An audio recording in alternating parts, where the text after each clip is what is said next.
I want to pivot a little to, this is some of the areas where people get worked up. So somebody threw it at me because I got on Twitter. I put it out there when people are talking about banning Fox News, for example. Well, we got to ban them. We want CRTC to step in and ban them.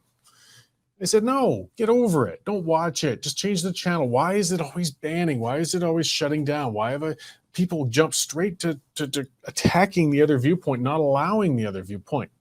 But somebody tweeted back at me and said, so fine, so you'd be okay with LGBT people in schools and drag shows in libraries? And yes, actually, yes, I don't care. Now, the thing is, what we have to have is choice.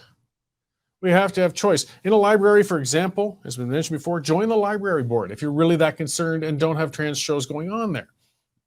Likewise with the school, we need charter schools. We need to let parents choose where their kids are going to go and where they aren't. And we need to reframe the discussion and take it back from the trans activists. Not trans people, trans activists.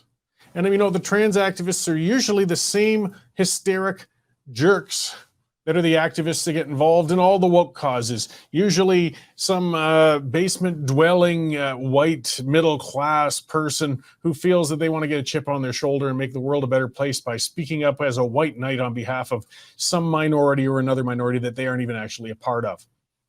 Trans people have been around for a long, long time. And they've been achieving a lot more rights, and they should, I think, if they want to live their lives. But the activists got involved. The activists got into the mix. The activists moved the goalposts.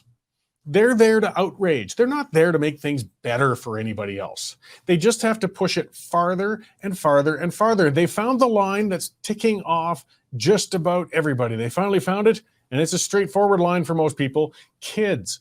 Why are they always so obsessed in getting in front of kids? Why? And no, by the way, because some people imply that, they're saying that, well, it's because all those trans performers and drag story hour readers are pedophiles. No, they aren't. Not all of them. Not most of them. Hopefully not any of them. But it is odd with that hang up on getting in front of kids. You got the age of majority that hits at 18. That means the majority, guys, gals, whatever, you can perform and do your things in front of millions and millions of people who are older than the age of 18. There's nothing stopping you. It's perfectly legal. It's perfectly allowed. Go for it. But instead, they got to keep pushing it. That's a story that just I got to admit, and I'm not easily shocked, but got me the other day when I saw that, was trans woman's testicle falls out in front of children during performance. Yes. Because again, this goes beyond. There's more than one thing here with the trans performances. Now, there's drag time story hour. In that case, somebody's kind of dragged up, dolled up, and reading to some kids, usually pretty benign and harmless. But then that limit keeps getting pushed, and we see the videos, and it's not everywhere. We see enough. We see the ones where there's kids going up and putting money into the G-strings of trans performers. It would be illegal if these were straight people up there. Just leave the kids alone. Leave the kids out of it. Why? Why do we have to keep pushing? And I think, personally, I can't speak for them, but I think it's probably making it harder on the genuinely trans people who just want to live their lives. Just leave the kids out of it. Move on. But it's the rage. It's the rage. They got to push. They got to push. I listened to something the other day. I listened to Adam Carolla's podcast a lot. And he said something interesting, or he had a guest who said something interesting. He said a lot of libertarian-minded people tend to be on the autism spectrum because they have a different way of emotions in the way they work with things. And I don't know if that's fair or not to say if that's the case or whatnot. But yes, I do think, though, and one of the ways he put it was good, wasn't that because we get accused of that. You get accused of these sensitive issues. You're heartless. You want this. You want that. No, I'm not. No, I'm not. But a libertarian person won't look at an emotional argument as being valid when it comes to policy. So yes, emotions are important, but I honestly don't care what you feel. I don't. It's your problem. I want to see results. It doesn't matter what makes you feel good. It matters what works. Doesn't mean I don't have emotions. Just means I'm not going to let the emotions set the policy. Some of these items they love using, rent control. I always oppose rent control. I say, why? Do you want people on the streets? Stupid question, but that's the kind of question these emotional jerks send at you, isn't it? Do you want people to be homeless? Do you not feel that people should be able to live comfortably under a roof? Stupid questions. Turning the discussion all based on emotion. Why do I oppose rent control? Not because I'm a heartless jerk. It's because it doesn't work.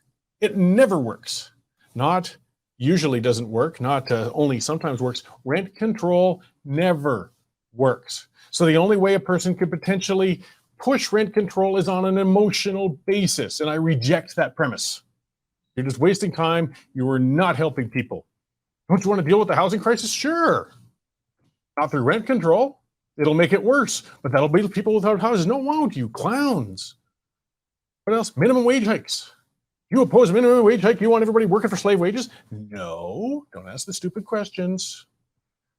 But minimum wages don't make people richer, guys. It doesn't work that way. What does a business do when it's forced to raise minimum wages? They raise their prices. When prices raise on everything everywhere, what happens? Inflation.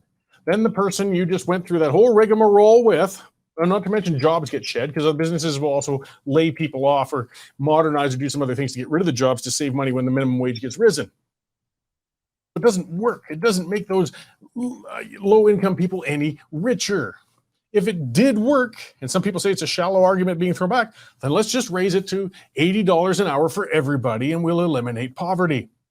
Well, the reason we don't do that is because it's economically unviable and it doesn't work. So no, I'm not saying I want to see people live in poverty when I oppose constant minimum wage hikes. I'm saying it doesn't friggin' work. Socialized medicine, there's another beauty, isn't it? Canada's sacred healthcare system. You want people to pay for their healthcare with a credit card. You see, again, they throw a question at you. When did anybody say that? Either way, yeah, you know what? I want people to have the option to pay with a credit card. In fact, they do already. It's just that they cross the border to do it.